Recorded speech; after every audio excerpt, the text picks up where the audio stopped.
Hi, my name is Sarah Winston, and I never expected my life to end like this. When I boarded the plane that crisp October morning, it felt like the start of an adventure. I had just landed my dream job, and this trip was the beginning of a fresh chapter in my life. The skies were clear, and everything seemed perfect. I had no idea that within hours, my world would be turned upside down, and I would experience something so profound that it would change the way I saw life, death, and everything in between. The flight started off uneventfully. I remember the hum of the engines, the polite smiles of the flight attendants, and the soft chatter of passengers around me.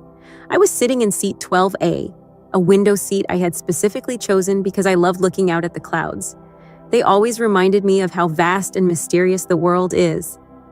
I remember staring out at the endless expanse of blue and white, completely unaware of the storm brewing ahead, both in the skies and in my destiny. About an hour into the flight, things started to go wrong. It wasn't immediate chaos, it was subtle at first. A slight shudder in the plane, like turbulence. But it didn't pass. Instead, it grew worse. The captain's voice crackled over the intercom, calm but tense, announcing that we were flying into unexpected turbulence. I remember gripping the armrest as the plane jolted. The woman next to me, a grandmother traveling to see her first grandchild, squeezed my hand tightly. I can still see her face filled with fear, but also a strange kind of resolve, as if she was bracing herself for whatever was coming.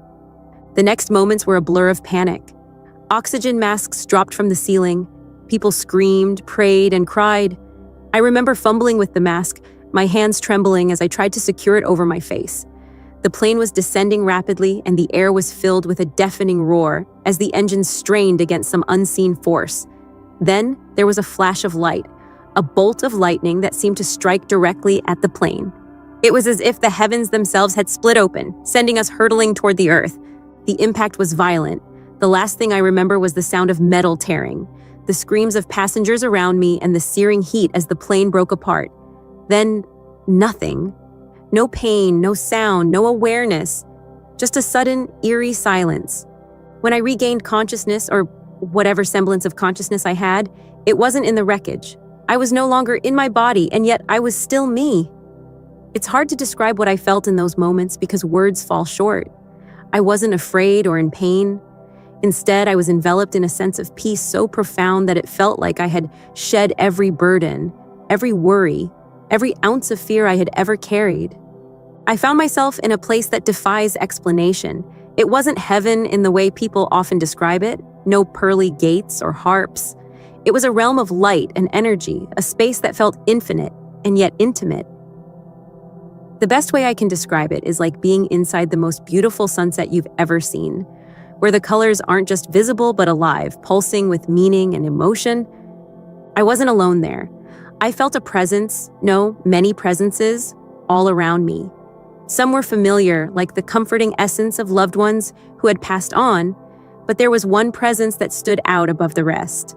It wasn't a figure or a voice, but a being of pure light, radiating love and understanding. It was as if the very essence of truth was standing before me, and I could feel it within my soul.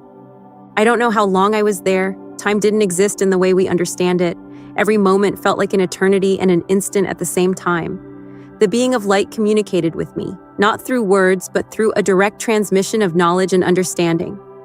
It was as though my soul was being filled with truths about life, death, and the interconnectedness of all things. I was shown how every moment of my life, every choice I had made, every person I had touched had rippled outward in ways I had never imagined. Then I was shown something that shook me to my core. I saw the wreckage of the plane scattered across a remote forest. Fires burned in patches, and debris was strewn everywhere. I saw rescue workers combing through the wreckage, their faces grim as they searched for survivors. And then I saw myself. My body was there, lifeless, pinned under a piece of the plane's fuselage. There was no pulse, no breath. I was gone. Yet I wasn't. I was somehow both there and not there. Watching as the scene unfolded, I saw the first responders pull me from the wreckage, their faces etched with determination as they started CPR. I saw them shock my heart over and over, their voices growing desperate as minutes ticked by. 7 minutes, 8, 10, no pulse. I wanted to stay in the realm of light. It felt like home, more real and alive than anything I had ever known. But then the being of light communicated something to me, a message that wasn't spoken but felt. It was a choice. I could stay or I could return. If I chose to return, it wouldn't be for myself but for something greater, for a purpose that was still unfolding. I resisted at first. The idea of leaving such peace to return to a broken body, to pain and confusion, felt unbearable, but the light gently pressed, showing me glimpses of what could be. I saw faces of people I hadn't met yet, lives I could touch, changes I could help bring into the world. And then, as if I had no choice at all, I was pulled back, like a thread being woven back into the fabric of the universe. The next thing I knew, I was gasping for air, pain searing through every inch of my body. My chest felt like it had been crushed, my head pounded, and my lungs burned with every breath. The paramedics were shouting, their voices both urgent and relieved. "We've got a pulse," one of them said, his face breaking into a smile. I was alive, but I wasn't the same. Those moments, both in the light and in the wreckage, would stay with me forever.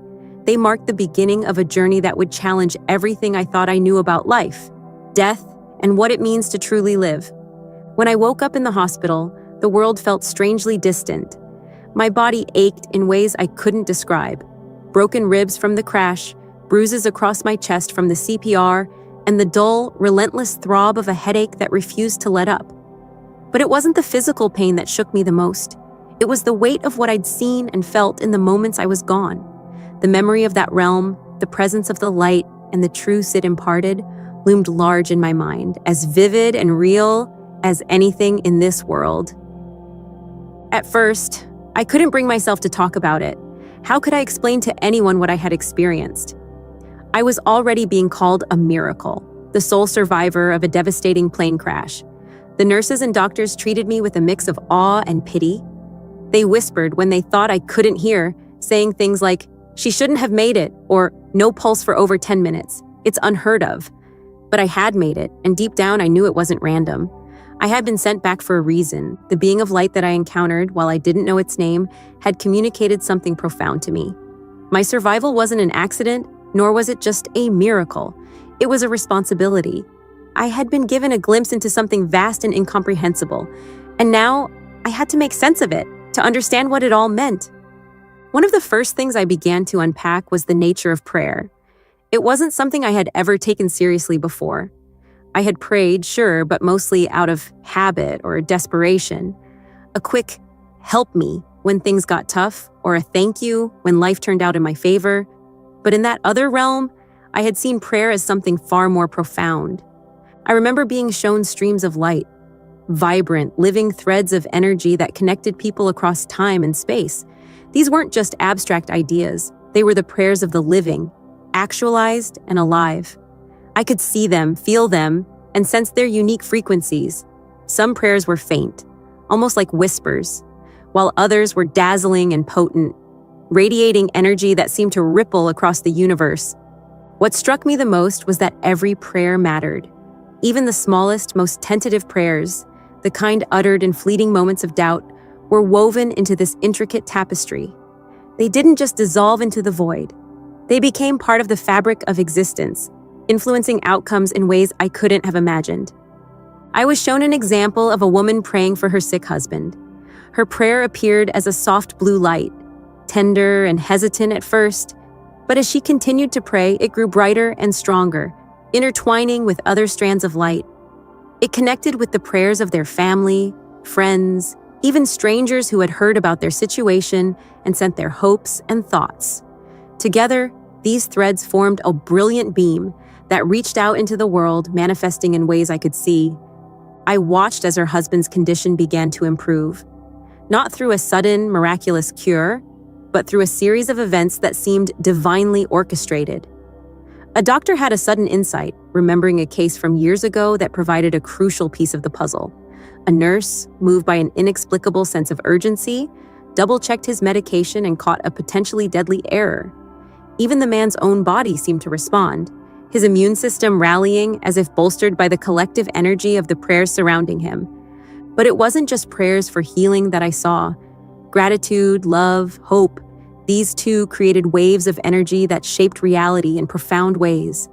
I remember being shown the prayers of a mother, giving thanks for her children, and how her joy and gratitude radiated outward, touching everyone she encountered.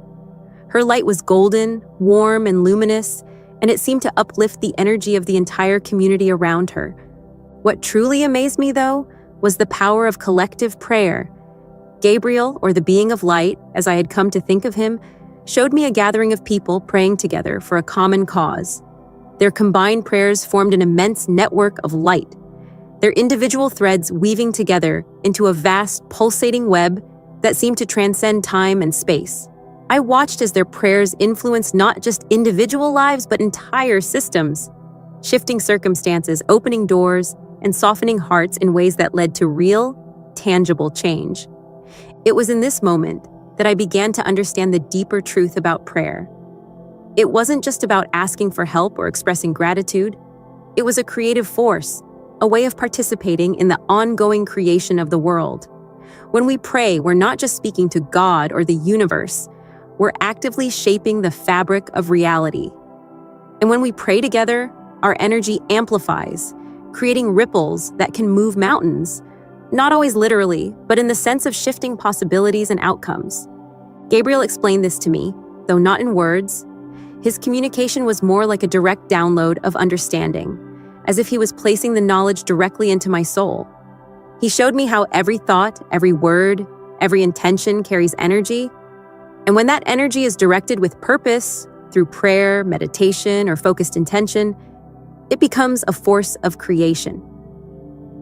As I lay in my hospital bed, replaying these revelations in my mind, I couldn't help but think about the people who had prayed for me. I didn't know their names or faces, but I felt their presence.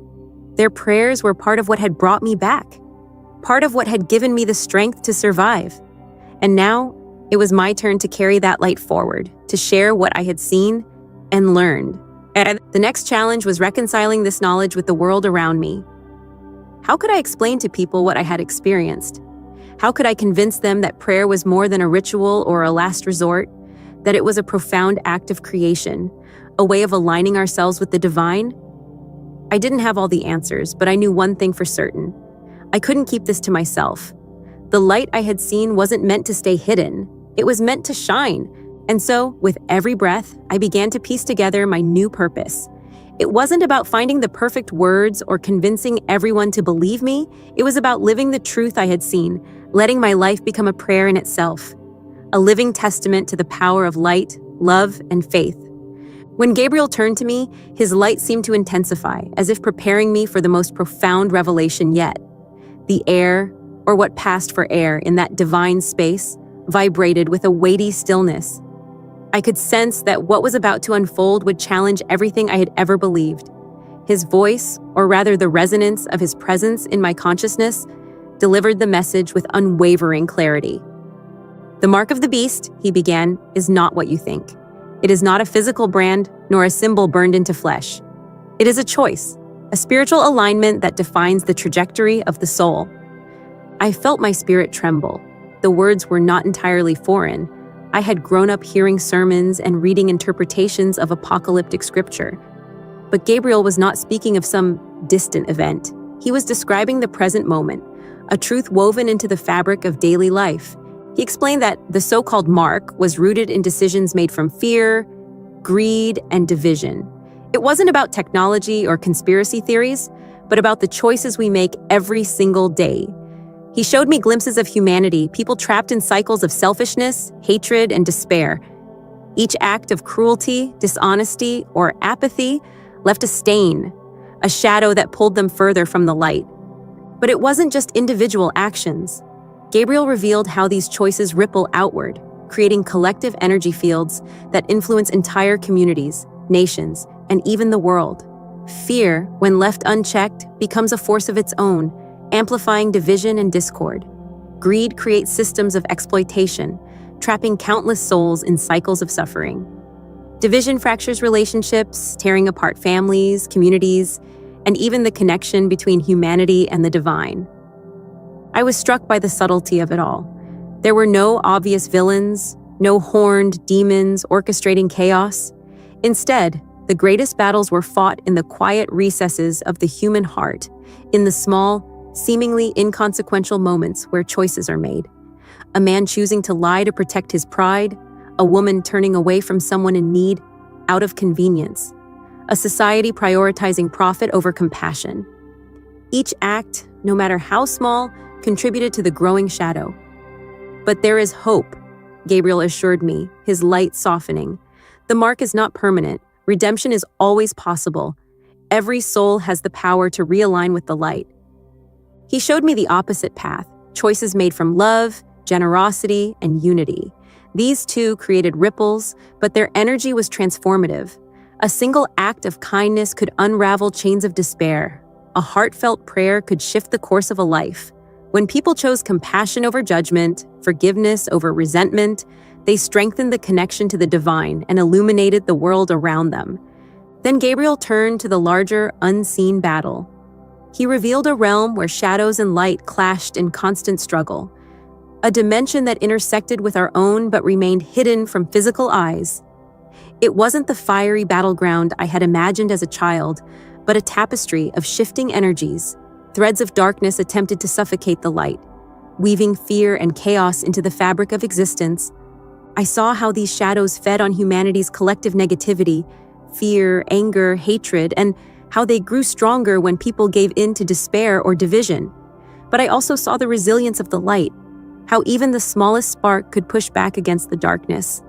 Every act of faith, every prayer, every moment of love was a beacon, a reminder that the darkness could never truly prevail.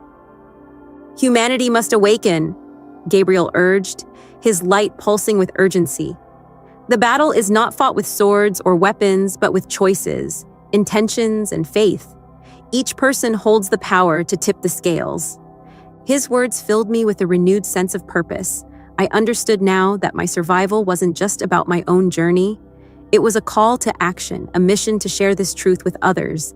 I had seen the shadows, felt their suffocating presence, but I had also witnessed the overwhelming power of the light. And I knew that no matter how dark the world seemed, the light was always stronger. When I finally returned to my body, it was as if I had been pulled through a narrow tunnel, my spirit squeezed back into the confines of flesh. My chest heaved as the paramedics restarted my heart, and the room around me came into focus. The sterile smell of the hospital, the frantic voices of the medical team, it all felt surreal. I was alive, but I was no longer the same person who had boarded that plane. The days that followed were a whirlwind of recovery and reflection. Friends and family visited, offering condolences and marveling at my survival. They called me lucky, a walking miracle. But I didn't feel lucky. I felt burdened. How could I possibly explain what I had experienced? How could I make people understand the urgency of what I had seen? Eventually, I began to speak. Tentatively at first, I shared pieces of my story, how I had seen the prayers of others, how their light had reached me even in death. I talked about the power of collective prayer and the importance of choosing love over fear. Some people listened with open hearts while others dismissed it as a dream or a hallucination. But I kept going, driven by the knowledge that this message wasn't mine to keep. It was a gift, and gifts are meant to be shared. My life took on a new focus.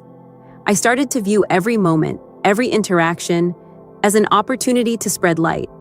Whether through a kind word, a small act of generosity, or a silent prayer for someone in need, I tried to live in alignment with the truths I had seen. And as I did, I began to notice the ripples, how one act of kindness could inspire another, how a single prayer could shift the energy of a situation. In sharing my story, I found that others began to awaken to their own power. They started to pray with intention, to make choices from a place of love rather than fear. And slowly but surely, I began to see the light growing stronger. As I write this, I know that my journey is far from over. The world is still filled with shadows, and the battle is ongoing. But I also know that the light is always present, always waiting for us to embrace it. Each of us has the power to choose, to align with love, to create ripples of light, to participate in the divine act of shaping reality. So, to anyone reading this, know that your choices matter. Your prayers matter. You are not powerless in the face of darkness. You are a spark of the divine, and your light can change the world.